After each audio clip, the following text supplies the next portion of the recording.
Assalamualaikum warahmatullahi wabarakatuh. Berjumpa kembali pada pembahasan soal-soal TPS UTBK Pengetahuan Kuantitatif bagian kedua bersama saya Yadi Setiadi. Sebelum kita melanjutkan pada soal-soal TPS UTBK bagian pengetahuan kuantitatif, sebenarnya apa yang dimaksud dengan atau apa yang disebut sebagai TPS atau tes potensi skolastik? TPS atau tes potensi skolastik merupakan suatu tes yang tujuannya untuk menguji kemampuan dasar peserta UTBK dalam logika, analisis, dan lainnya. Dan TPS itu sendiri meliputi penalaran umum, pemahaman bacaan dan menulis, pengetahuan dan pemahaman umum, serta pengetahuan kuantitatif. Nah, pada bagian tayangan sekarang kita akan membahas soal-soal yang berkaitan dengan pengetahuan kuantitatif. Dan untuk tayangan kali ini kita akan membahas soal nomor 1 sampai dengan nomor 10. Baiklah, kita mulai untuk soal yang nomor 1. Soal nomor 1 ini berkaitan dengan barisan. Bilangan berikut membentuk barisan X, 3, 28, 4, 5, 30, 7, 7, dan terakhir Y. Nah, pertanyaannya adalah berapa nilai X dan nilai Y ini? Nah, soal-soal TPS yang berkaitan dengan barisan, ini polanya tidak umum, polanya tidak selalu berupa barisan aritmetik, polanya tidak selalu berupa barisan geometri. Jadi kita perlu mencoba berbagai pola dengan latihan-latihan yang cukup banyak tentunya, diantaranya seperti soal nomor 1 ini. Coba kita lihat bahwa polanya cukup tidak beraturan, tetapi kalau kita amati suku ke-1 yaitu X,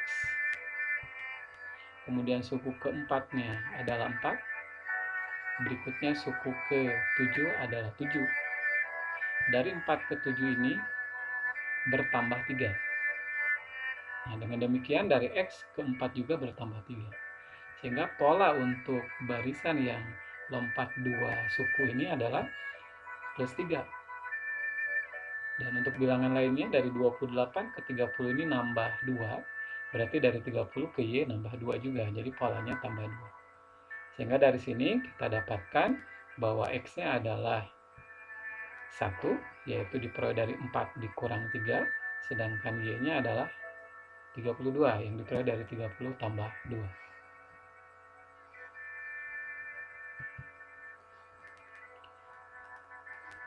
Berikutnya soal yang nomor 2 masih tentang barisan bilangan. Suku ke-1 barisan ini adalah 2, dilanjutkan lagi dengan 2, kemudian 4, 6, 10, dan X. Nah, maka berapakah nilai X ini?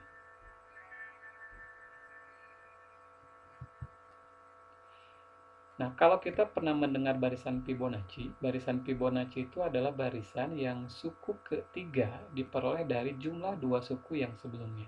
Berarti suku ke-1 tambah suku kedua, hasilnya adalah suku ketiga. Demikian juga nanti suku ke-4 diperoleh dari suku kedua ditambah suku ke-3.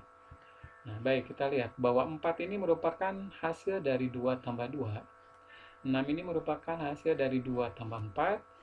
10 ini hasil dari 4 tambah 6. Berarti haruslah X ini 6 tambah 10. Jadi suku ketiganya adalah suku ke-1 ditambah suku kedua. Suku ke N sama dengan suku ke N kurang 2 ditambah suku ke N min 1. Yang merupakan barisan Fibonacci. Jadi untuk soal nomor 2 ini, haruslah X sama dengan 6 tambah 10 sama dengan 16. Dan jawabannya adalah A. Kita lanjutkan pada soal nomor 3.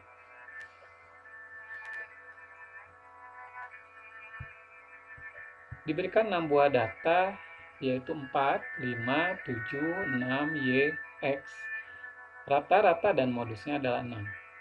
Jadi maksudnya rata-ratanya 6, modusnya juga 6.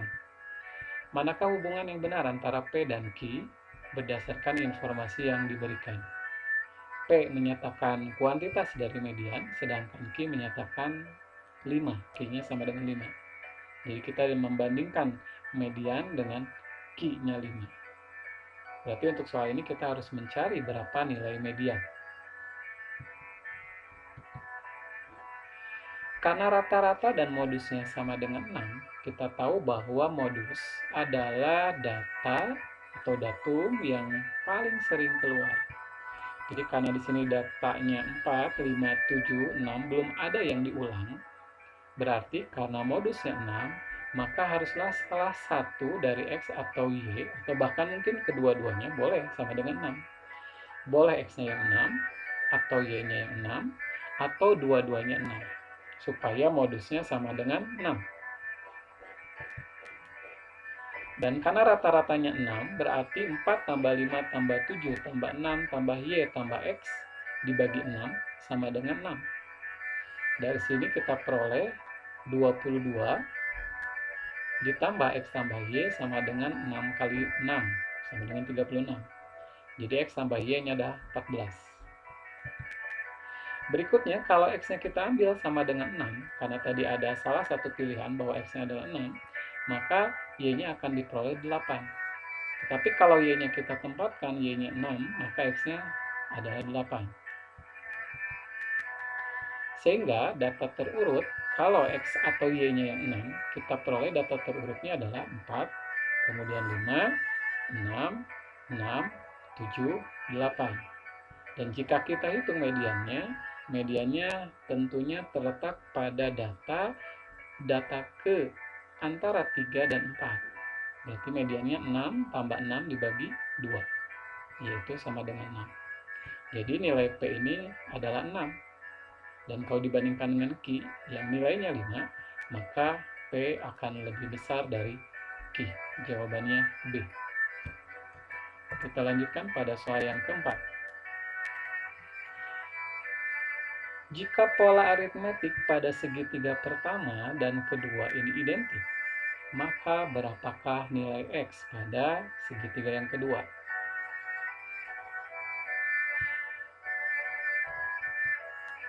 Baik, kita lihat pola bahwa 4 pada segitiga pertama ini diperoleh dari 46. Kita kurangi 2, sama dengan 44. Kemudian biar jadi 4, kita bagi 11. Jadi polanya adalah 46 yang ala segitiga ini dikurangi dulu dengan sisi yang sebelah kiri, kemudian dibagi sisi yang sebelah kanan. Seperti ini. Dengan demikian, nilai X adalah 65 dikurangi 1 dibagi 8. 64 dibagi 8 sama dengan 8. Jadi nilai X ini adalah 8. Dan jawabannya ada di E. Kita lanjut soal nomor 5. Untuk memenuhi biaya pendidikan, Ani bekerja 12 jam setiap minggu.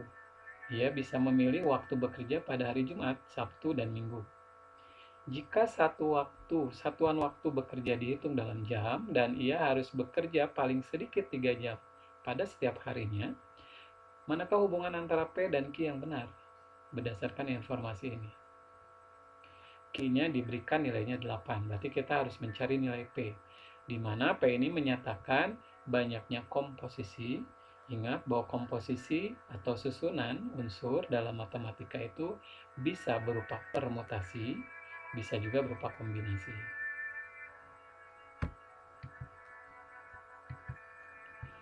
Baik, total jam dalam seminggu tadi menurut soal ini adalah 12 jam. Jadi 12 jam ini merupakan gabungan jam atau jumlah jam pada hari Jumat, Sabtu, dan Minggu. Nah, yang perlu diperhatikan di sini menggunakan kata hubung dan. Artinya ketiga hari ini memang digunakan untuk bekerja. Artinya Jumat Ani bekerja, Sabtu Ani juga bekerja, dan Minggu Ani pun bekerja. Dan per hari minimal kerjanya sebanyak 3 jam. Sehingga kalau kita susun semua kemungkinan dari tabel ini terlihat bahwa hanya ada 3 kemungkinan. Kemungkinan ke-1 merupakan komposisi antara hari Jumat, Sabtu, dan Minggunya 3 jam, 3 jam, 6 jam.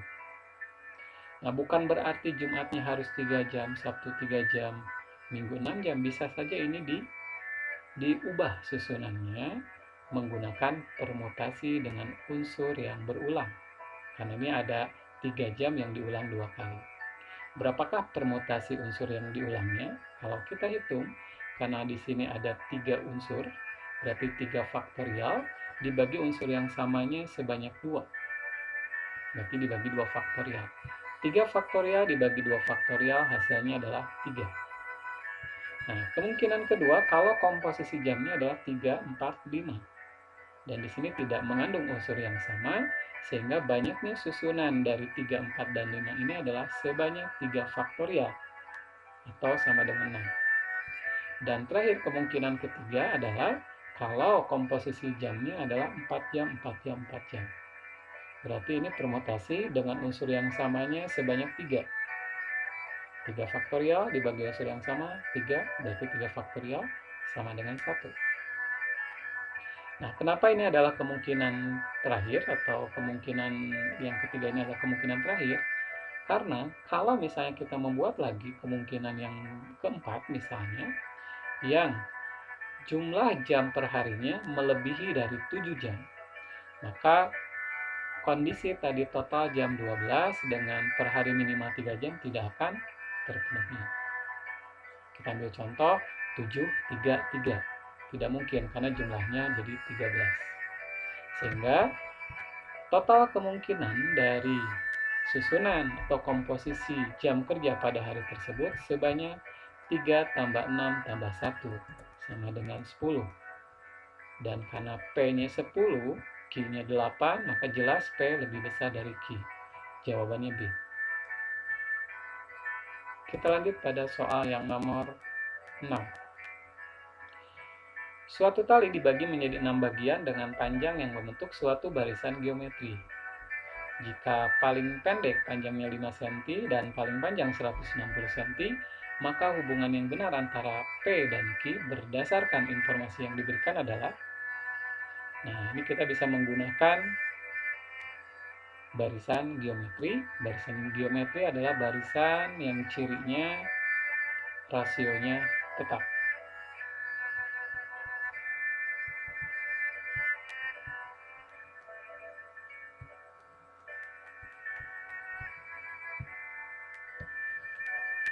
Kita lanjutkan pada soal nomor 7.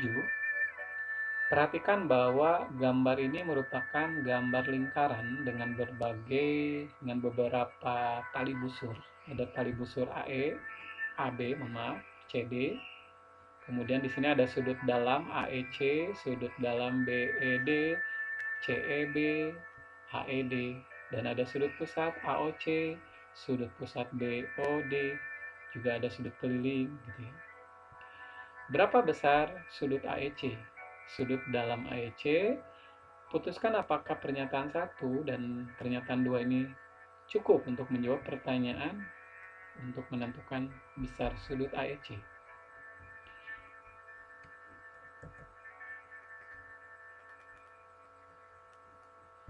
Baik, ini soalnya diulang. Bahwa pernyataan 1 itu adalah jumlah sudut BOD dengan AOC, jumlah dua sudut pusat ini 200, sedangkan pernyataan keduanya selisih BOD dengan COA adalah 40. Sudut AEC, sudut dalam lingkaran, dapat kita hitung besarnya dengan cara menggunakan rumus setengah jumlah dua sudut pusat yang menghadapi busur AC dan busur BD. Dalam hal ini, berarti sudut pusat BOD menghadapi busur BD dan sudut pusat AOC atau COA menghadapi busur AC. Jadi, yang pertama kita lihat adalah sudut AEC, dia menghadapi busur AC, maka kita lihat ada nggak sudut pusat yang menghadapi AC, dan ternyata adalah sudut pusat COA.